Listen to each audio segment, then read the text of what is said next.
हिंदू धर्म ग्रंथों में कलयुग को मानव जाति का सबसे श्रापित युग कहा गया है।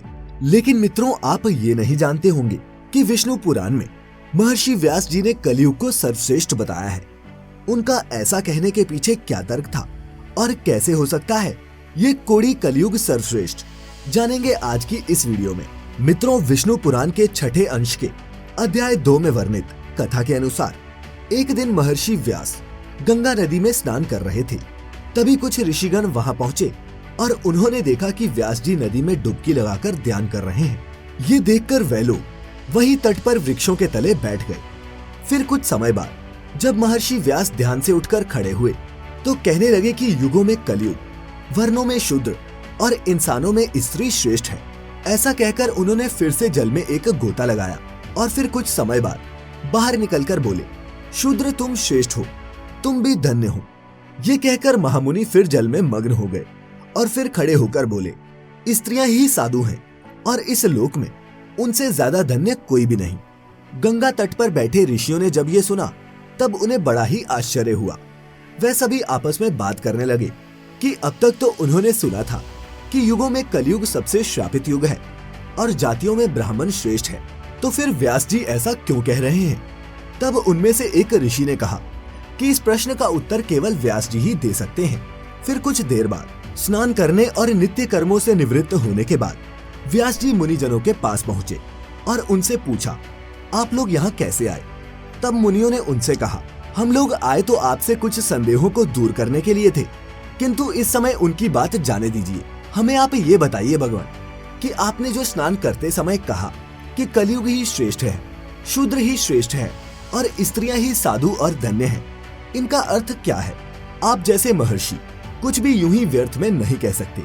हम इस पूरे विषय को समझना चाहते हैं। मुनियों के इस प्रकार पूछने पर व्यास जी ने हंसते हुए जवाब दिया, हे मुनि श्रेष्ठ, मैंने जो इन्हें बारंबार साधु कहा था इसके पीछे का कारण भी सुनो। फिर व्यास जी ने कहा, तो जो फल सतयुग में 10 वर्ष तपस्या, ब्रह्मचार्य और जप आदि करने से मिलता है उसे मनुष्य त्रेता युग में 1 वर्ष में, द्वापर में 1 मास में और कलयुग में केवल 1 दिन और रात में प्राप्त कर लेता है। इस कारण ही मैंने कलयुग को श्रेष्ठ कहा।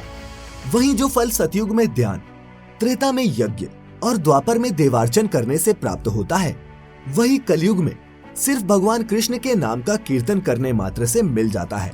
कलयुग में थोड़े से परिश्रम से ही पुरुष को महानता की प्राप्ति हो जाती है और इसीलिए मैं कलयुग से अति संतुष्ट हूँ और इसे सभी युगों में श्रेष्ठ मानता हूँ। अब शूद्र कैसे श्रेष्ठ है ये बताता हूँ। ब्राह्मणों को पहले ब्रह्मचार्य व्रत का पालन करते हुए वेदाध्ययन करना पड़ता है और फिर स्वधर्माचरण से उपार्जित धन के द्वारा विधि पूर्वक यज्ञ करने पड़ते हैं। इसमें भी व्यर्थ का वार्तालाप, व्यर्थ भोजन और व्यर्थ यज्ञ उनके पतन के कारण बनते हैं। इसीलिए उनका सदा संयमी रहना जितना मुश्किल है उतना ही आवश्यक भी। इन कामों को अनुचित तरीके से करने से इन्हें दोष लगता है। यहाँ तक कि भोजन और जल आदि भी वे अपनी इच्छा के अनुसार नहीं भोग सकते, क्योंकि इनके सभी कार्यों में परतंत्रता रहती है। इस प्रकार वह कई कलेशों से पार पाकर पुण्य लोक को प्राप्त करते हैं। किंतु जिसे केवल मंत्रहीन पाक यज्ञ का ही अधिकार है, वह शूद्र द्विजों की सेवा मात्र करने से ही सद्गति को प्राप्त कर लेता है। इसीलिए वह अन्य जातियों की उपेक्षा दान्यंतर है। हे मुनि, शूद्र के भक्ष्याभक्ष अथवा पेयापेय का कोई नियम नहीं है, इसीलिए मैंने उसे साधु कहा है। और अब स्त्रियों को किस लिए श्रेष्ठ कहा ये बतलाता हूँ।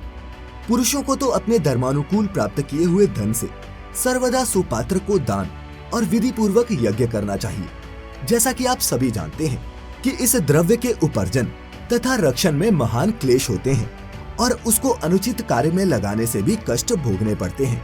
इनसे बचने के लिए पुरुष निरंतर उपाय ढूंढता रहता है। इन तथा ऐसे ही अन्य कष्ट साध्य उपायों से ही कोई पुरुष शुभ लोकों को प्राप्त होता है। किंतु स्त्रियां तो तन मन वचन से पति की सेवा करने से उनकी हितकारिणी होकर भी पति के समान ही शुभ लोकों को प्राप्त कर लेती हैं। ये उत्तम नहीं तो क्या है। इसीलिए मैंने तीसरी बार ये कहा था कि स्त्रियां साधु हैं। इसके अलावा महर्षि व्यास जी ने बतलाया कि जिन पुरुषों ने गुण रूपी जल से अपने सभी दोष धो डाले हैं, उनके थोड़े से प्रयत्न से ही कलयुग में धर्म सिद्ध हो जाता है और शूद्रों को द्विज सेवा परायण होने से और स्त्रियों को पति की सेवा मात्र करने से ही धर्म की सिद्धि हो जाती है। इसीलिए मेरे विचार से ये तीनों दान्यतर हैं, क्योंकि सतयुग आदि अन्य 3 युगों में द्विजातियों को धर्म का प्रसार करने में भारी मुसीबतों का सामना करना पड़ा था। और इस अत्यंत दुष्ट कलयुग का सबसे महान गुण ये है कि इस युग में केवल कृष्ण चंद्र के नाम के कीर्तन मात्र से ही मनुष्य परम पद प्राप्त कर लेता है। इसीलिए हे मुनिगणों, मेरी ये सलाह है कि कलयुग में मनुष्य अपने जीवन को सफल और सुखी बनाने के लिए सदा श्री कृष्ण रूपी हरि नाम का जप करे और मृत्यु के बाद बैकुंठ धाम में परम पद पाने के लिए अपना मार्ग प्रशस्त करे। उम्मीद करता हूँ कि आपको हमारी आज की ये वीडियो पसंद आई होगी।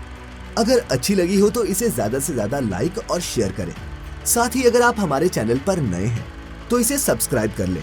अगर आप हमारी ये वीडियो फेसबुक पर देख रहे हैं तो हमारे फेसबुक पेज को भी लाइक जरूर करें। तो यही खत्म होती है आज की ये वीडियो। धन्यवाद।